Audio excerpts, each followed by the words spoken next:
Imagine this: you leave Earth in a giant rocket, fly 240,000 miles through the void of space, land on the moon, and right before heading home, you realize you broke the switch that launches your engine. That's not science fiction. That actually happened. This is the wild story of Apollo 11, the mission that changed history, launched 3 men into legend, and almost didn't make it back. And yes, we're gonna talk about that pen. The space race, USA versus USSR. The 1960s weren't just about rock and roll and moon dreams. It was the Cold War, and the US and the Soviet Union were locked in a high-stakes tech battle. The Soviets were ahead. They launched Sputnik, the first satellite, and Yuri Gagarin, the first human in space. The US was panicking. So in 1961, President John F. Kennedy made a bold promise and addressed the state that we choose to go to the moon. Not because it is easy, but because it is hard. The space race was officially on. Building Apollo 11. NASA didn't just send Apollo 11 straight to the moon. They had to test everything: rockets, spaceflight, re-entry, docking. Before Apollo 11 made history with the first moon landing, NASA launched a series of missions to test, improve, and perfect spaceflight. Apollo 1 ended in tragedy in 1967 when a cabin fire during a test killed 3 astronauts, forcing a major redesign of the spacecraft. Apollo 4, 5, and 6 were uncrewed tests that proved the Saturn V rocket and Lunar module could work in space.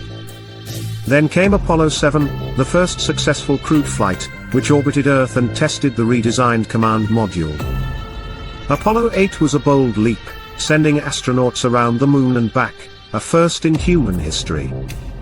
Apollo 9 tested docking procedures and the lunar module in Earth orbit, while Apollo 10 did everything but land, flying within 10 miles of the moon's surface.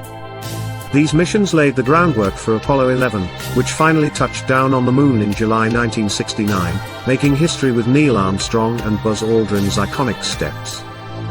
That's where the earlier Apollo missions came in. By 1969, it was finally time for Apollo 11. The crew. Neil Armstrong, the commander, calm, legendary; Buzz Aldrin, the pilot, smart, tough, kind of a space nerd. And Michael Collins, who flew the command module alone in lunar orbit. Together, they were about to take humanity's first steps on another world. The rocket that made it happen, the Saturn V, the most powerful rocket ever built. It stood 363 feet tall, weighed 6.5 million pounds, and could carry astronauts to the moon and back. Inside were 3 main parts: the command module, their home and re-entry vehicle, named Columbia. The service module carried power, oxygen, and fuel. And the lunar module, called Eagle, that would land on the moon.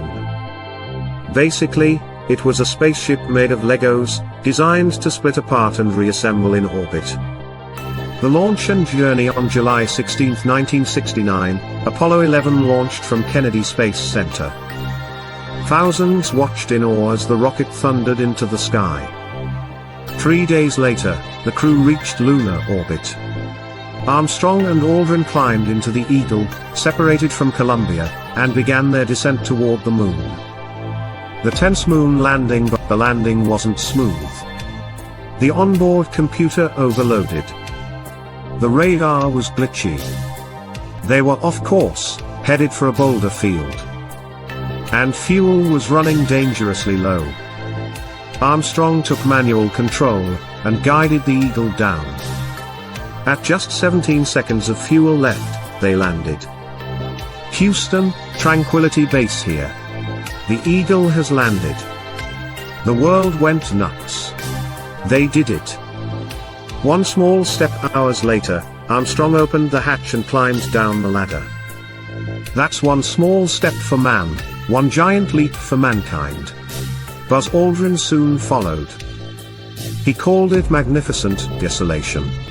They planted the American flag, took pictures, collected rocks, and even talked to President Nixon live from space.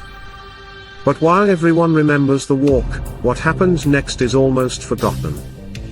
The broken switch inside the lunar module, as Armstrong and Aldrin prepared to lift off from the moon. Disaster struck.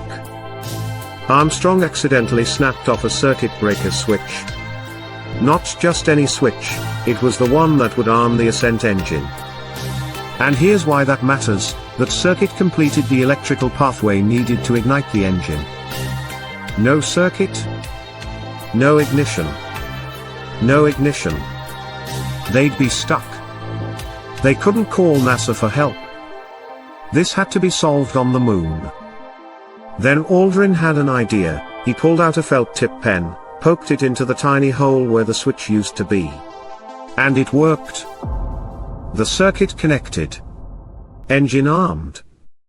The pen saved their lives. 8. Heading home, the engine fired. The Eagle launched off the moon and rejoined Columbia in orbit. 3 days later, they re-entered Earth's atmosphere and splashed down in the Pacific. The mission was complete. Legacy of Apollo 11. Apollo 11 changed everything. It inspired generations of scientists, engineers, and explorers.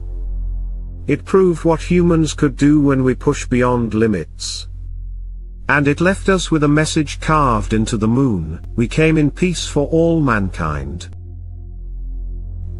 Today, NASA's Artemis program is planning to return to the moon, with astronauts, including the first woman and first person of color. The story isn't over. It's just beginning. So next time you hold a pen, just remember, it might save your life on the moon. If you loved this journey through space history, hit that like button, subscribe, and drop a rocket emoji in the comments.